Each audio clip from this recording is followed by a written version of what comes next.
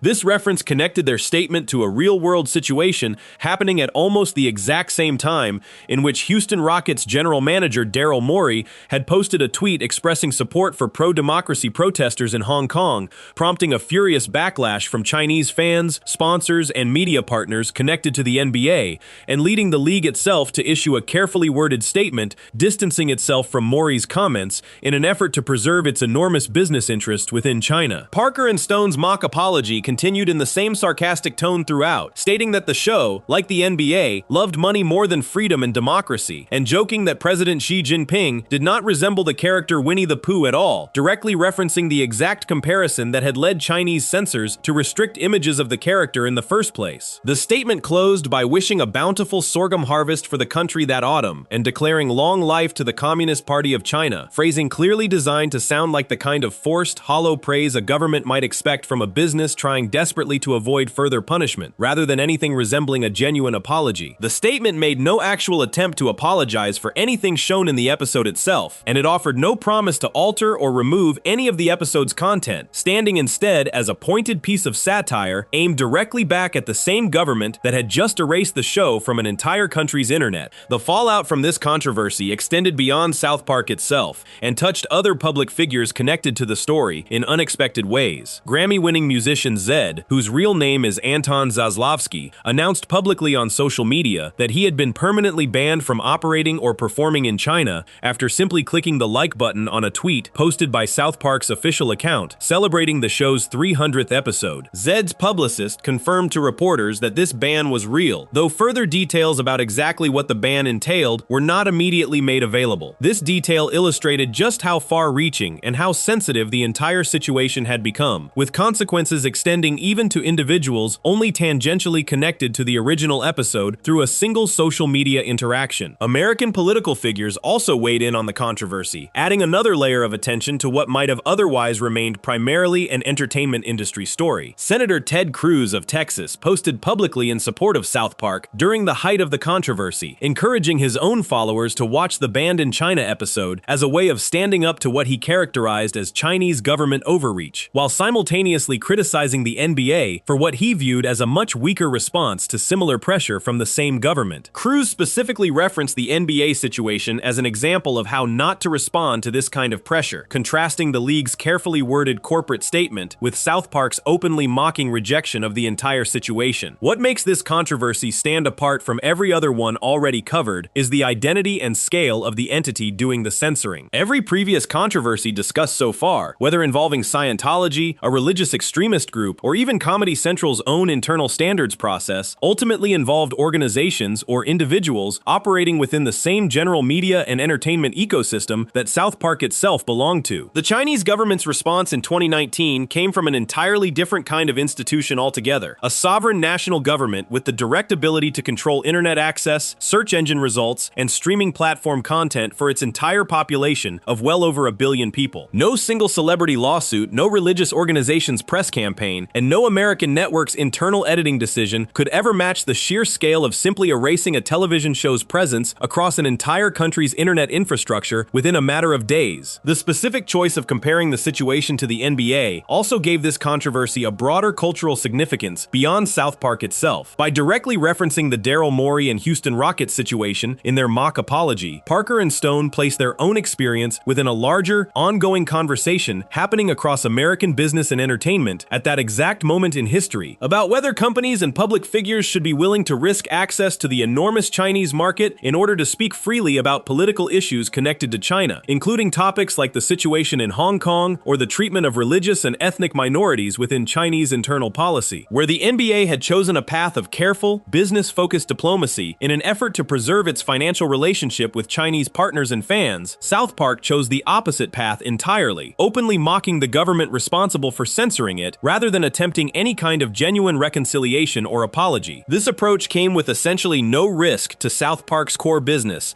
in the way a similar approach might have risked serious financial harm for a company like the NBA. Unlike the NBA, whose business model depended heavily on merchandise sales, broadcast rights, and sponsorship deals connected directly to a massive and growing fan base within China, South Park had never had significant business operations or revenue streams tied to the Chinese market in the first place. This meant Parker and Stone were free to respond to the ban with pure, unfiltered mockery, without needing to weigh the same kind of financial consequences that had shaped the NBA's much more cautious public response during the same period. The Banned in China controversy also reinforced something that had already become a defining pattern across South Park's history by this point in the show's run. Time and again, whenever an outside institution, whether a religious organization, a corporate network, or in this case an entire national government, attempted to control or punish the show for what it chose to depict, Parker and Stone's public response consistently lean toward defiance rather than apology. The genuine apology offered to Isaac Hayes' memory years earlier, discussed in an earlier section covering the Scientology controversy, stood as one of the rare exceptions to this pattern, driven by real personal loss rather than institutional pressure. When the pressure instead came from an outside institution, attempting to enforce its own rules onto the show from a position of power, as China attempted to do in 2019, Parker and Stone's instinct remained consistent. Rather than editing future episodes to avoid similar consequences, or issuing any kind of sincere apology to Chinese officials, they used the platform they still had left, primarily social media and their own continued production of new episodes, to mock the situation as openly and pointedly as possible. The episode itself continued to be held up by commentators and critics in the years following its broadcast as one of the sharpest pieces of media criticism South Park had ever produced, precisely because it managed to predict and satirize a real pattern of corporate self-censorship that continued playing out across the entertainment industry well beyond 2019. Other American studios and productions would go on to face similar scrutiny and criticism in the years that followed for altering content specifically to gain approval for release within the Chinese market, and Banned in China remained frequently referenced in these later conversations as an early and unusually direct example of a major entertainment property calling out this exact practice by name, using its own fictional band's biopic storyline as a stand-in for a pattern playing out across the real industry at large. Before we move on, if you're enjoying this analysis, please consider subscribing. It helps the channel tremendously. Cartman's scheme with Kyle and Token got resolved by the end of the episode, but the story of West's own public unraveling was nowhere near finished. Whatever came next from him would not stay contained to a single Valentine's Day episode. Section 9. Cupid Ye Kanye West returned to South Park in February of 2023, but this time, the show approached him in a way completely different from how it had handled him back in 2009. There was no cartoon version of West walking through the story as a character, no scene of him diving into the ocean, and no blog post response waiting to be quoted afterward. Instead, the show built an entire episode around ideas West had recently spread in public, without ever placing him directly into the town of South Park at all. The episode was called Cupid Ye, and it aired as the first episode of season 26 on February 8th, 2023, marking the show's 316th episode overall. The story centers on Eric Cartman and Stan Marsh, who both grow jealous after noticing how close Kyle Broflovsky has become with Token Black, their classmate, through a series of TikTok videos the two of them have been making together that have become popular among the other kids at South Park Elementary. Stan reacts to this jealousy by quietly sulking, upset that his lifelong best friend seems to be spending so much time with someone else. Cartman reacts very differently, deciding that Stan's hurt feelings give him the perfect opportunity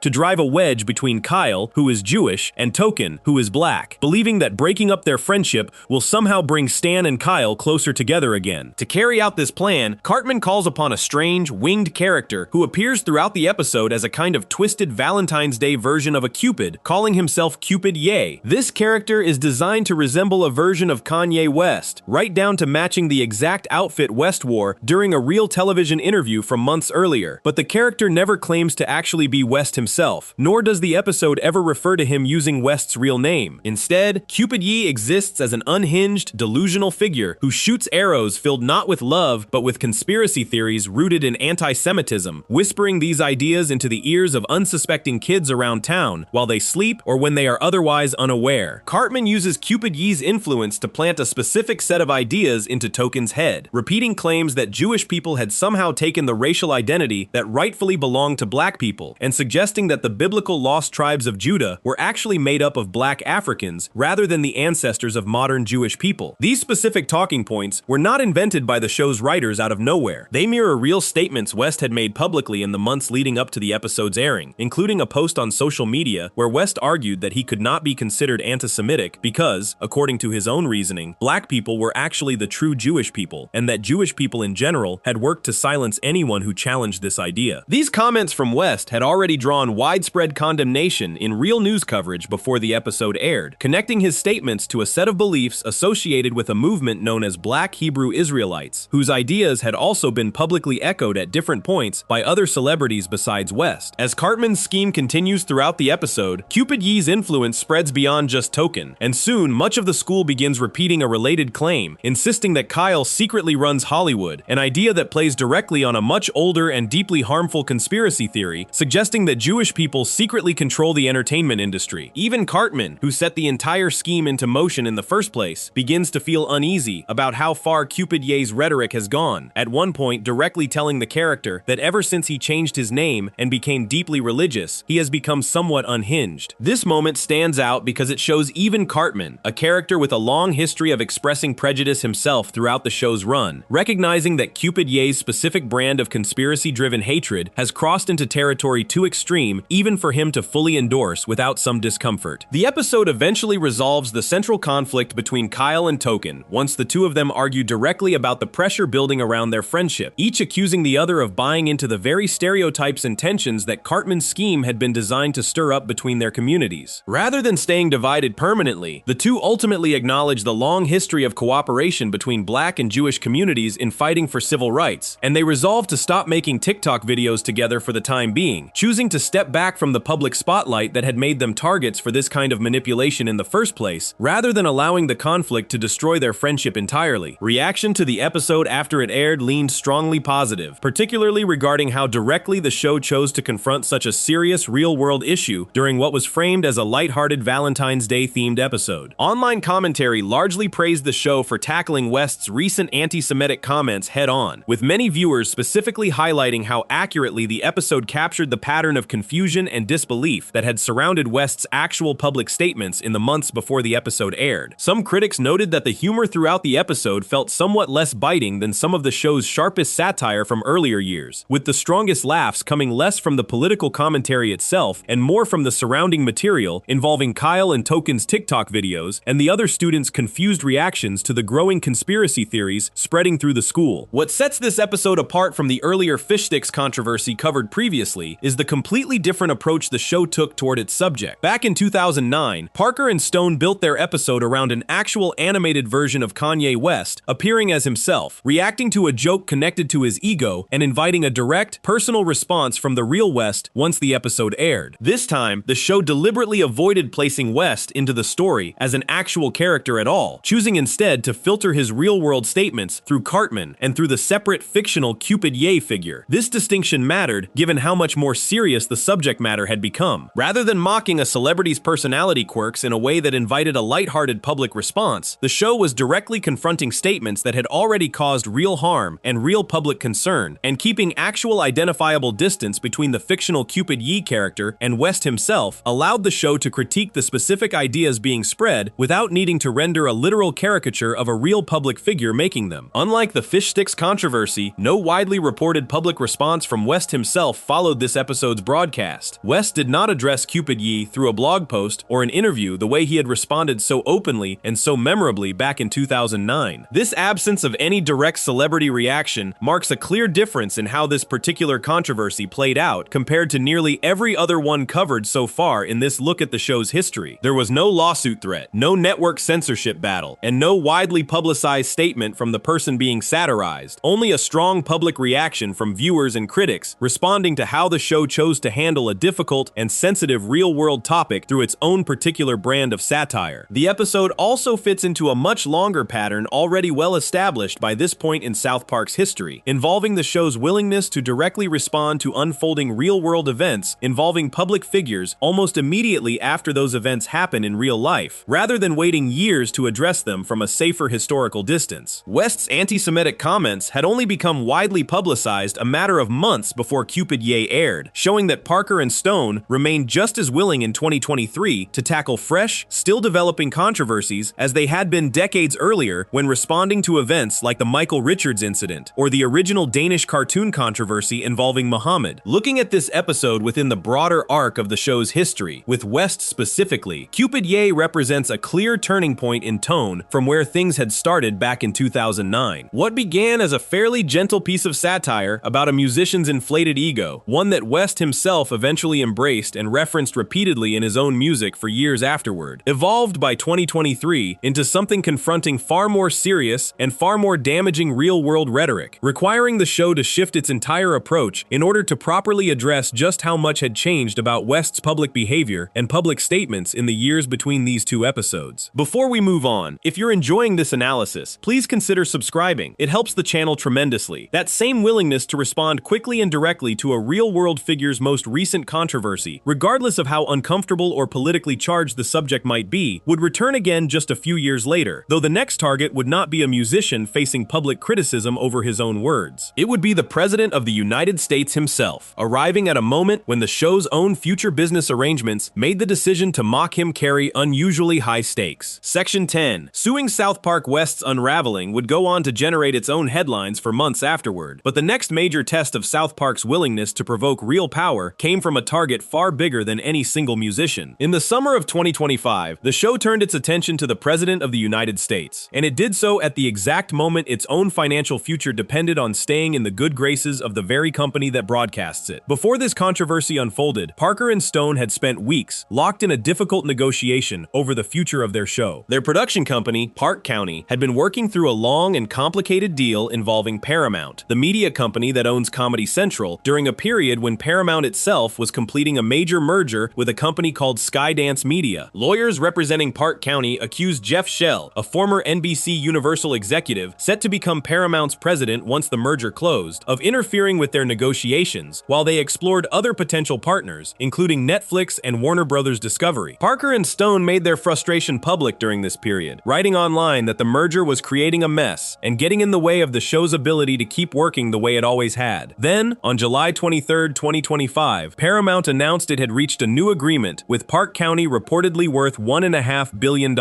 Under the terms of this deal, Parker and Stone's company would produce 50 new episodes over the following 5 years, and the entire back catalog of the series would move to stream exclusively on Paramount+, ending the show's earlier home on HBO Max after that arrangement expired that same June. Less than a day after this massive deal became public, South Park's season 27 premiere aired on Comedy Central. The episode was called Sermon on the Mount, and it wasted no time turning its attention toward the very company that had just signed off on its future. In the story, PC Principal brings a character representing Jesus Christ into South Park Elementary, and tension spreads through town as Randy Marsh leads a protest against this sudden religious presence at the school. Cartman spirals into a personal crisis of his own, convinced that a cultural shift away from what the episode calls wokeness threatens to leave him without any real purpose. As the chaos builds, a character representing President Trump sues the entire town for $5 billion after the town challenges his involvement with the school. Rather than fighting the lawsuit in court, the town agrees to settle, going so far as to produce public service announcements supporting Trump, with the character portrayed throughout the episode as an easily offended figure who threatens to use tariffs or lawsuits against anyone who dares to disagree with him. The episode did not stop at mocking Trump on his own. It wove in sharp references to Paramount's own recent business decisions, most notably the cancellation of Stephen Colbert's Late Show on CBS, a network also owned by Paramount. In the episode, the character representing Jesus Christ tells the town directly that they all saw what happened to CBS, then reminds them exactly who owns CBS, drawing a clear line between Paramount's corporate choices and the political pressure the episode was satirizing. This detail carried real weight since Colbert's cancellation had already drawn criticism, connecting it to Paramount's earlier legal settlement with Trump, and South Park's premiere leaned directly into that same controversy just hours after Paramount had signed its own enormous new contract with the show's creators. The episode's most talked about visual moments included a scene depicting Trump in bed with a character representing Satan, along with an animated sequence showing a nude, computer-generated version of Trump wandering through a desert as part of one of the town's pro-Trump announcements. These images spread quickly across social media, drawing attention far beyond the show's usual audience within hours of the original broadcast. The White House responded almost immediately. Taylor Rogers, an assistant press secretary, issued a statement to multiple news outlets criticizing the episode, describing the show as having not been relevant for over 20 years and accusing it of hanging on by a thread through what she called a desperate attempt at attention. Rogers also pointed to what she described as hypocrisy from critics who had spent years attacking South Park for offensive content,